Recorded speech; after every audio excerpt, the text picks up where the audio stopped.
आज जब ध्यान नहीं देने की वजह से आज बच्चे का ट्रैक, उनकी संगति खराब होती चली जा रही है और इसके जिम्मेवार घर के बड़े ही हैं। वचन कहता है बच्चों को मेरे पास आने दो, क्योंकि उनको मना नहीं करो, क्योंकि स्वर्ग का राज ऐसों ही का है। क्योंकि बच्चे मासूम होते हैं, भोले होते हैं। जैसे जैसे वो समझदार होते हैं, उनके जीवन को थोड़ा सा संभालना है, परमेश्वर के भय में लाना है। अगर हम नीति वचन 22 उसका 6 पद पढ़ेंगे तो वचन कहता है कि लड़के को या संतानों को अपनी उसी मार्ग की शिक्षा दो जिसमें उसको चलना है, और वो बुढ़ापे में भी उससे नहीं हटेगा। क्योंकि उसी 22 का 15 कहता है नीति वचन कि लड़के के मन में मूढ़ता की गांठ बंधी रहती है, परंतु अनुशासन की छड़ी के द्वारा वो उनसे दूर की जाती है। आज हम क्या अनुशासन दे रहे हैं? जब हम खुद अनुशासन में नहीं, तो हम बच्चों को क्या देंगे? आज हम कोई भी चीज दिला रहे हैं बच्चों को तो क्या बोलते हैं कि ये पहनो, ये फैशन में है, ये यूज करो, ये आज फैशन में है, ऐसा करो वैसा करो। अपने मन का डाल रहे हैं, ये नहीं देख रहे कि क्या पहनने ओढ़ने खाने पीने से इसका नुकसान क्या है, इसका क्या खामियाजा भुगत सकते हैं औलाद या परिवार।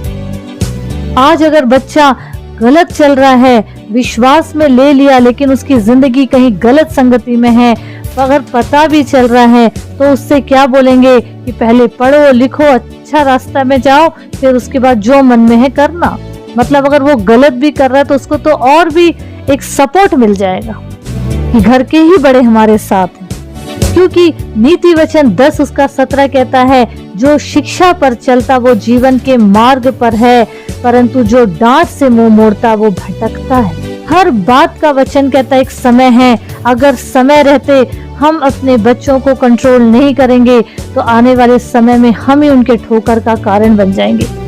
नीति वचन 13:24 कहता है जो बेटे पर छड़ी नहीं चलाता वो उसका बैरी है, पर जो उससे प्रेम रखेगा वो उसको यत्न से शिक्षा देगा। इसीलिए हम अगर इब्रानियों 12:5 से अगर हम पढ़ेंगे तो उसमें क्या लिखा है कि प्रभु की ताड़ना को हल्की बात ना जान, और जब वो तुझे घुड़के तो हियाव ना छोड़, क्योंकि प्रभु जिससे प्रेम करता है उसकी ताड़ना भी करता है, और जिसे पुत्र बना लेता है उसको कोड़े भी लगाता है। वो परमेश्वर है, क्योंकि हम सब उसकी संतान हैं। पर जब शारीरिक पिता जो परमेश्वर ने दिया है उसके लिए वचन कहता है कि एक समय ऐसा रहता है कि बच्चों को समझाया जाता है जबान से, प्रेम से, लेकिन एक समय ऐसा आता है कि उसकी ताड़ना की जाती है। उसके ऊपर अगर छड़ी चलाएंगे या मारेंगे पीटेंगे उसको तो वो मर नहीं जाएगा, पर वो गलत रास्ते से बाहर निकल आएगा। एक डर आएगा उसके अंदर। प्रियो, अगर हम फिल्मी दुनिया के हिसाब से बच्चे लोग को पहनाएंगे, उड़ाएंगे, गाड़ी दिलाएंगे, तो ये दुनिया में एक बात याद रखिए, वो उनका पहनावा, उनका रहन सहन, वो उनकी रोजी रोटी है। पर यहाँ हम अपने बच्चों को, औलादों को, जवानों को बर्बादी के कगार पे खड़ा कर रहे हैं लाके। तो हमको ये जानना और समझना बहुत जरूरी है कि हम आज बच्चों को क्या शिक्षा दे रहे हैं। आज हम उनको जैसे चलाएंगे कल को हम वही पाएंगे, क्योंकि जो बोएंगे वही काटेंगे।